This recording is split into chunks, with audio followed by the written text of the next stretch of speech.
Born and raised, it's plain to see.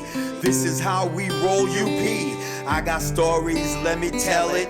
Bow and arrow and a dope ass mullet. Take one shot, that's all it took, son. When I fish, it takes one hook, son. Hunt big game, just take one look, son.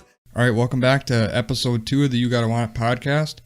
Today is March 18th. We're taking a break from the non-stop March Madness. We've been watching for 2 days straight, and we decided to come in here and get a podcast done and then get back to some more basketball. Like I said in the last episode, I got a new video posting this Wednesday, March 22nd. Today in the studio, I got Mr. Adam Nolde. We're going to be talking about that hunt and a lot more. So thanks for coming to the studio today, Mr. Nolde. Yeah, no, thanks for having me, Channing. I really enjoyed listening to the first podcast, and I'm glad you're having me on for this one. Yeah, no problem. Glad to have you. All right, so I guess we'll get right into the video that I'm posting this week. That was a pretty fun hunt with Mr. Nolde. We were in Wisconsin hunting, and what did you think about that hunt? No, last year's spring hunt was a lot of fun. It was my first time being able to go out in Wisconsin, first time getting a tag there. So it was kind of you to let me take the gun first and have a chance at one. And luckily we did have some success. Yeah, I thought we were going to have some success wherever we went.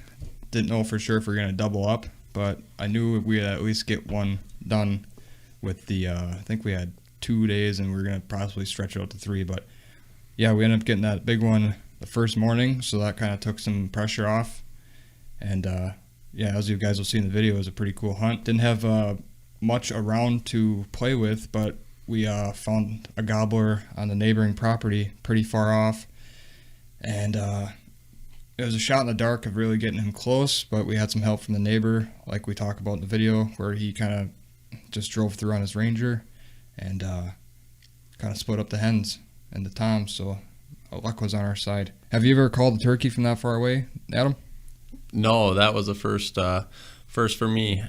Even going with friends, family, we've never had a turkey gobble and say it was 600 and some yards away. Never had any success, typically, at least for me, bringing it in. So once you got the call rolling and we saw that thing kind of disappear over the hump and into that little patch of woods, and then, give it a little time, bang, another gobble there.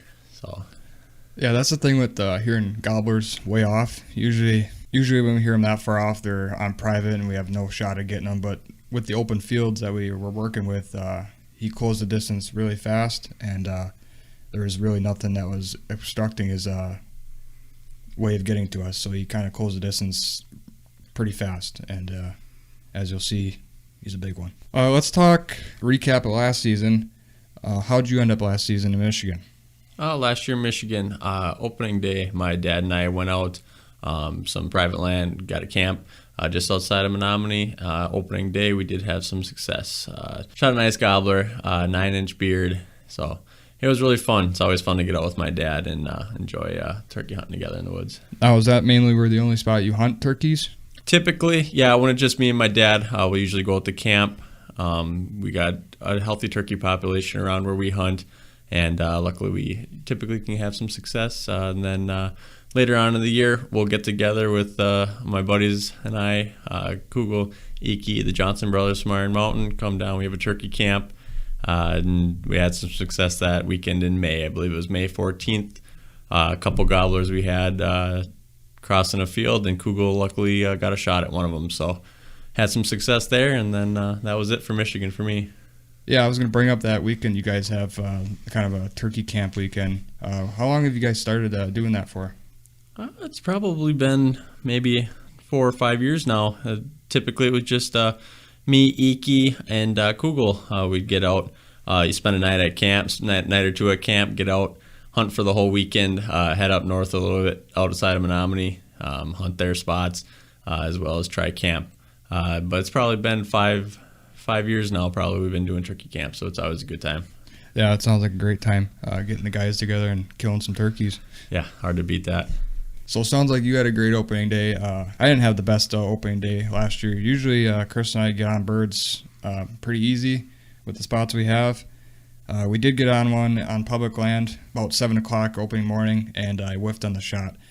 Had a gobbler come in by himself, and he kind of just worked his way really slowly the last 10, 15 yards, and I think I either just rushed a shot or I just was holding on him so long that I just let the gun jump or whatever, and couldn't really tell if I shot above him or shot low, but he took off like a rocket and pitched over the next ridge. What's your success rate on killing or missing?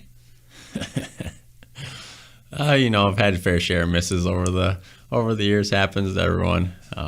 Sometimes heat of the moment gets to you, but gotta lock in and just look forward to the next chance you get. And I know last year, I guess it was probably 2 years ago now, my dad and I had a rough year out at camp. I remember you telling me that. Yeah, I think I had a swing and a miss, and then I did get a bird the next couple of days, and then put the gun in his hands, and then we had a couple more misses, and that's unlike him. He usually doesn't deadeye usually, but luckily we had a couple swings and misses, but it's always fun. Yeah, you definitely have a big turkey population by you, but that's when you hunt them a lot longer into the year, they definitely get smarter by you, don't they? Oh, definitely. Yeah, we don't get them off that first weekend. Usually as the season goes on, it gets a little tougher. A couple guys around us hunt them and kind of make their way food source to food source around the area. So sometimes it can be tough, but later in the year is always harder. So any new plans for you this year? I know you're probably going to do the opening weekend with your dad again, and then we got our weekend planned for sure, but any other plans you're kind of hinting at? Yeah, so we'll start off the opening weekend. My dad and I will get back out to camp. Probably do some scouting a couple weeks prior to, leading up to it. Probably get out a camera or two, and then also spend probably a couple of weekends beforehand just preparing, finding out locations where they like to roost. We kind of know the area, so we kind of know where they roost. It seems to happen year after year, kind of same situation, but so we'll get out and check that out. That's definitely one good thing about hunting the same area or same property year after year is you know the lay of the land and you know where these birds are going to be roosting almost year in and year out. And it seems like you have a pretty good feel for what they're going to be doing. Yeah, it's pretty consistent year after year. We kind of understand their patterns. Since we know the land so well, we can kind of position ourselves to hopefully get in their route, or if we need to, we can birds kind of stay consistent year after year. We kind of know the lay of the land, obviously, and then how the birds, their routes, morning routes, afternoon, how they like to play out their day. So I think we're going to be planning, I think we talked about we're going to try to get a early May hunt together. We're going to be trying to get a Zone 3 tag together and head down in your neck of the woods for at least a weekend and get a couple days in down there before we do our Zone 5 later in the May. Is that the plan you're thinking? Yeah, that is the plan. So hopefully right now, next week, get a tag purchase so we can get down to Zone 3, spend a weekend down there, and then that'll get us into the next week when we got our Zone 5 tags. Spend some more time, probably some public land in that Zone 5, maybe check out that private depending, and then sometime later in May, if there's any more leftover Wisconsin tags, maybe scoop up another one, then possibly, and then there's always a turkey camp, with the Kugel and Iki and them guys. So that's kind of one thing we do mid to late May, and then hopefully we can maybe get another chance at it at the end of the month again. We can get back out. Yeah, I've been trying to get those leftover tags for probably 2 or 3 years now, and it's a tricky thing. People are really invested in getting leftovers. If you're not on within the first 5 minutes of the opening, it starts at 10 a.m. Monday through Friday, depending on the zones. If you're not on there right away, you're going to be waiting quite a while, and you may not get the tag you want. So yeah, we're going to definitely have plenty of tags in our pocket. If all goes well with the leftover tags, we should have tags from end of April all the way to our last season in Wisconsin. So definitely have some chances to fill a lot of tags and have some good hunts in our future. Yeah, it was a lot of fun last year getting out in Wisconsin. It was kind of something different for me. I've only ever hunted Michigan, so it was really a good time to get out with you in Wisconsin and try some new areas, see some new land, and I'd like to do that again. So hopefully this year, besides this our Zone 5 and our hopefully Zone 3 tag, maybe get another chance at keep getting out, seeing new areas, and enjoying the natural beauty out in the woods. Oh yeah, nothing better in the springtime. I'm definitely excited to get back into the Zone 5 where we were last year. I got a couple new spots on public that I found this past fall that have a lot of birds, and I think we'll find at least one other spot on private hopefully within the next couple weeks or so. But definitely we should be able to get some on public, and past experiences down in Zone 3. I know of some spots there. I've had some close encounters and some bad luck down in Zone 3 a couple years ago. I should have had definitely at least one down. Yeah, so that will swing back around maybe at the end of the podcast and talk more turkey, but we're going to talk about our new bows that we purchased. We're going to be talking about our bows that we purchased within the last year. Adam just got his, I know you bought the new V3 last summer and you really liked that, and like I said in the last episode, I ended up heading up to Hardcore Outfitters last weekend and ended up deciding on the new Matthews Phase 4. Yeah, Matthews makes great bows, and I'm really glad that I jumped on the V3. As soon as I did that, they actually had the V3X out as well. But just shooting the V3 felt good. I'm happy that I decided to get it. Didn't have any luck with it this fall. Didn't end up shooting anything with the bow. But, keep shooting her, and then next fall, hopefully have some success. Did you end up filling a tag with the bow with the doe, or did you shoot that with the rifle? I did. I shot that with the rifle. Mm-hmm. Yeah, like I said, I got the Matthews Phase 4. I shot the Hoyt VTM 31 and then the Matthews Phase 4. Both beautiful bows. Probably can't go wrong with either one. But the Matthews Phase 4 just felt better in the hand. It was a little bit lighter, and overall just felt a little bit more comfortable to me. And I ended up picking up the all green color Matthews Phase 4, and the thing looks sharp. And the guy that was helping me, he also has that same color, and he said, yeah, it's a beautiful looking bow, and I can't agree more. It's almost too pretty looking to shoot, honestly. Shot it about 30 times, and I got it all set up. I bought brand new everything. I wanted to set up brand new this year, put the past behind me, and I told the guy I just want everything brand new, no matter what the cost was. It did hurt the pocket quite a bit, but I got a new Trophy Ridge sight. I got a new stabilizer. Got the brand new rest for the Matthews bow. That was a pretty hit to the pocket too, that one, but that's sharp looking. So yeah, I got the new stabilizer, new Trophy Ridge sight, new rest. I still got to get a quiver. Got a handful of the Full Metal Jacket arrows on the heavier side for the elk trip coming up this fall. First animal to kill with that new Phase 4 is going to be an elk. That's a lot of pressure on that. Yeah, something just didn't feel right last year with the bow tech. I don't know if it was me or the bow or a little bit of both, but just want to start fresh this year, and I don't think you could start any fresher than the new Matthews Phase 4. No, I haven't had a chance to shoot the Matthews Phase 4 yet, and I don't know if I will, but it seems like a really nice bow. I know Matthews, the one that I shoot, really smooth. Every video I've seen or review I've seen in the Phase 4 has been very positive, so I'm sure you'll enjoy that bow. Sharp looking. A lot of activity going on downstairs. Fired up over the games downstairs. Houston's probably been a battle right now yet. I got Houston game, the over bet. I can't remember if it was 142, but hopefully that's looking good. Hopefully you can hit that. It sounds like you've been a little down in the dumps on the over today. It's been a bad day. About 0 for 5. Last night, the whole house had a great time. Started off a bit slow, but we worked our way up. I'm not betting heavy because, pockets are a little empty compared to the other guys. But overall, the house had a great end of the night. A lot of people hit big on that TCU money line towards the end of the game. And a lot of people had some deeper pockets towards the end of the night. I think I'm going to get into some of that right now, Jenny. I think I'm going to drop some money on some bets right now. Yeah, you might. March Madness, man. Anything could happen. Yeah, crazy times. All right, we'll stick with the bow hunting, and we'll talk about maybe some last year deer hunting. So you said earlier that you didn't end up filling your bow tag. So you said earlier you didn't end up shooting a buck last year? Nope, no luck this past season, 2022. Didn't get nothing with the bow. I was lucky enough to harvest a doe. My dad did have some success. He shot a nice 6-pointer with the rifle, and then he also shot a doe. So 3 deer for us out there at camp. Nothing for me in Wisconsin either. I tried a little bit early season in Wisconsin with the bow, and I think I'm going to do that again next year. But dove into the year kind of late, didn't have much of an idea, lay of the land, besides what I looked at it on X, and then I got out a couple times looking at it.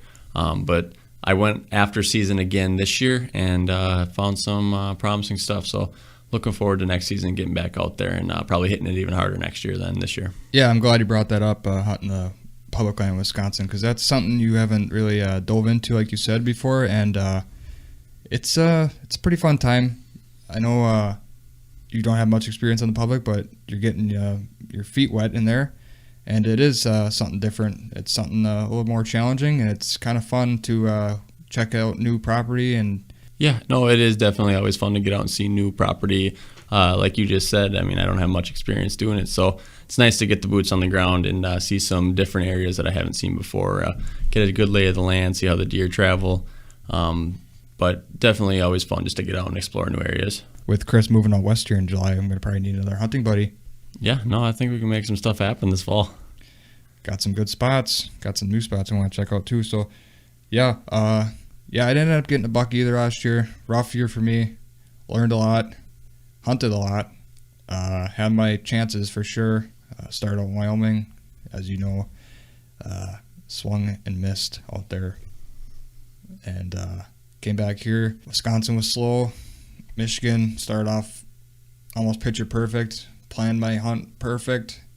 Came down to a couple inches of shooting a little bit high on the buck, ducking the arrow. But that happens, learned from it, and now I got the new Matthews Phase 4 in hand, and maybe things will change. So it's March Madness, like I said. We're downstairs watching with all the guys. A lot of upsets this first weekend. We got 2 1 seeds already down. Who do you got your eye on, Adam, for making it all the way, you think? Well, I got Alabama on the bracket, but hopefully they can continue their run and make it there. Unfortunately, I did have Kansas going, I think, to the Elite 8. They just lost. And then I guess Purdue I only had going to the Sweet 16. But, yeah, they couple big upsets. Virginia losing 2, had them winning. Yeah, we're no experts by any means, but a lot of people definitely saw Purdue being the weakest 1 seed, I would think. And they showed it. 16 seed knocked them out, and we're already 2 1 seeds down. So not look good for the 1 seeds. I don't know if a 1 seed's going to sneak out the title this year, but yeah, I would say Bama's up there for me. Who else do I got? UCLA's pretty good, but they're kind of injured right now. But field's wide open right now. Yeah, that's the word I'm looking for. Field's wide open. A lot of good teams out there. They're all kind of can win at any time. Princeton's making a run. They just got another win today. Our Michigan team didn't do so hot this year, eh? No, unfortunately not. That was a struggle of a year for them. Bad loss in the NIT today. Yep, ended just like usual. Couldn't finish out a game. Yep, that was frustrating. All right, we're going to be posting that video Wednesday, March 22nd. Like I said, Adam's behind the gun in that. That's going to be a good one to get us kicking off 2023. Can't believe it's already back. Seems like the season goes by so fast, and then we're waiting, but then it sneaks up on us. What do you have to say about that? Yeah, no, definitely. Each year it feels like a drag getting through the winter after deer season. Do a little ice fishing to get outside, and sometimes it just feels like it's taking forever, and then the next thing you know, we're already a month out before turkey season, and then once turkey season's here, it's going to be over just as fast as it came. So what kind of gun were you using in the video? On the video, I have a Remington 12 gauge, the old trusty that I've been using. I've always had good luck with it. A couple misses here and there, but I'd say that's the user, not the gun. Yeah, I seem to have a bent barrel the last couple of years with the bow and the old gun. Bent barrel. Yeah, your Remington definitely put the hammer down on that big time. That was the biggest time I've seen. That was probably the biggest time I've been a part of. I think I say that in the video. It's a tank. Huge spurs on that thing. Big body, big beard. Overall, just probably the main dominant bird in the area. He was definitely the only one that was close around us, and he was the only one that had the hens that we could see. And he closed the distance like he meant business. And he was a big son of a gun. Yeah, no, definitely. It was that hunt that we had last year in Wisconsin was probably one of the more fun hunts. It seems like each turkey hunt you get into, a successful turkey hunt, it just seems like that was one of the best ones yet. Yeah. That was one of the best ones yet. Each time it feels like that was my best hunt. That was the most fun I've ever had turkey hunting yet. It just gets better and better every time it feels like. That was a pretty lucky hunt, I would have to say. Yeah, no, definitely. We were to have that bird strike up from that distance and have it leave those hens the way that it did and then make its way across that field and picture perfect, beautiful, as you'll see in the video, just beautiful Tom looking for us. Because I remember we put on quite a few miles the night before and we didn't see much anywhere. No, we traveled multiple different spots, getting out, stopping here and there, listening, calling. even the night before, even roosting birds at the spot that we were at. I don't think we heard anything. No, didn't have any luck. So yeah, hopes weren't very high when we went to the west side of the property. I think we heard one really. We heard faint one gobble. very faint, way off in the distance, but nothing that we were gonna be So able to. then I just said, let's go try the east side, and I think I spotted a black blob seemed a mile away, and ended up put the binocs up. It was a strutting tom. He was pulling his hens to him, and for some reason, Mr. Farmer decided to drive probably within 50, 60 yards of him and push him into the woods, which definitely helped us. I think the hens split off from the tom, and the tom probably lost him, and he was ready to find more hens. Yeah, that was very lucky for us when that farmer came out driving on a side-by-side, and those split those birds up, kind of got in that patch of woods, and then as he could hear us calling. You could just faint hear his gobble when he gobbled towards us. It felt like we had a chance, and then sure enough, we were kind of standing there. Kind of lost him in that rolling hill, the field. Oh, yeah. So he was down in a deep pocket, and we heard him pow. Yeah, you're gonna see his little head pop up in my little viewfinder once in a while. Yep. So it was a beautiful spring morning, that's for sure. Yep, something we won't forget. Something we won't forget anytime soon. No, definitely not. Well, thanks for coming on, Adam. We'll probably do this again. Hopefully with some more luck this year. It's been fun. Definitely got a lot of learning to with this podcast stuff. I think we're doing pretty good. Yeah. No, thanks for having me, Channing. I enjoyed it, and I enjoyed getting out and hunting with you, recapping everything, and looking forward to a hopefully successful year for us and for everyone out there. Big Wednesday coming up for you. Big 22nd month out from Michigan opener, and excited to see the turkey video drop. All right, that's going to do it, guys. The second episode of the You Gotta Want It podcast. Like I said, March 22nd, new video will be getting posted. Check us out on YouTube. Give us a subscribe. Check us out on the Facebook page, CNC Productions. Check us out on Instagram, @CNC Productions. And check us out on the TikTok page.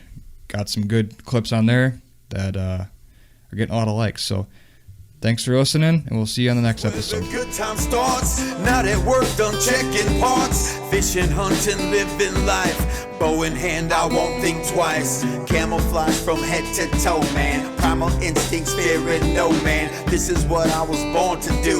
Bag a deer, pack up, we're through. This is me time, my vacation. Fishing, hunting, relaxation. Do my own thing, you can't tell me, that's my name.